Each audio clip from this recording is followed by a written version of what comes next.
ડાકોરનો ઠાકોર દ્વારકાધીશ ડાકોર કેવી રીતે ગયા? તો આ ડાકોર મહાત્મ્યમાં આપેલી કથા છે કે દ્વારકાધીશનો એક ભક્ત હતો બોડાણા, જે ડાકોર રહે, અને એ દર 6 મહિને પગપાળા ડાકોરથી દ્વારકા જાય દર્શન કરવા. હવે એમની ઉંમર થઈ ગઈ એટલે એ દ્વારકાધીશને કહીને આવ્યા કે હવે હું આની પછી કદાચ તમારા દર્શને નહીં આવી શકું. તારી ઈચ્છા હોય મને દર્શન દેવાની તો તું આવજે મને દર્શન દેવા, કેમ કે હવે હું ચાલી શકતો નથી. એટલે એમના ઘરે આવી ગયા પછી દ્વારકાધીશ એમને સ્વપ્નમાં આવ્યા કે તું એકવાર આવી જા અને મને તું તારી સાથે લઈ આવ અહીંયા. એટલે બોડાણાની સાથે આવી ગયા આપણા તો દ્વારકાધીશજી, અને ડાકોરમાં આવીને બેસી ગયા.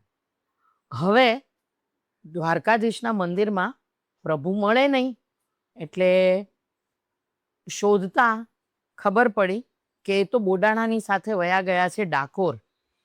એટલે ત્યાંના પૂજારીઓ એમની પાસે આવ્યા અને કે દ્વારકાધીશને લાવો પાછા. એટલે બોડાણા કે હું નથી લાવ્યો, એ એમની મરજીથી આવ્યા છે. પણ પૂજારી ના માન્યા અને એમને લઈ જવાની કોશિશ કરી, પણ મૂર્તિ હલી જ નહીં. એટલે પૂજારી જે હતા એ લોકોએ એમ કીધું કે મૂર્તિના વજન બરાબરનું સોનું આપો. હવે આ તો ગરીબ ભક્ત હતા એટલે એ તો મૂંઝવણમાં મુકાણા. પણ એમના પત્ની ગંગાબાઈ કે હું આપું છું સોનું. અને ત્રાજવામાં એમની પાસે નાકની એક ખાલી નથ હતી, એ એમણે નથને મૂકી દીધી ત્રાજવામાં.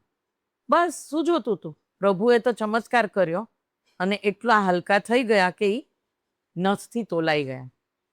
એટલે દ્વારકાધીશ ડાકોરમાં ઠાકોર થઈને આવી ગયા, ભક્તની ભક્તિમાં ખેંચાઈને.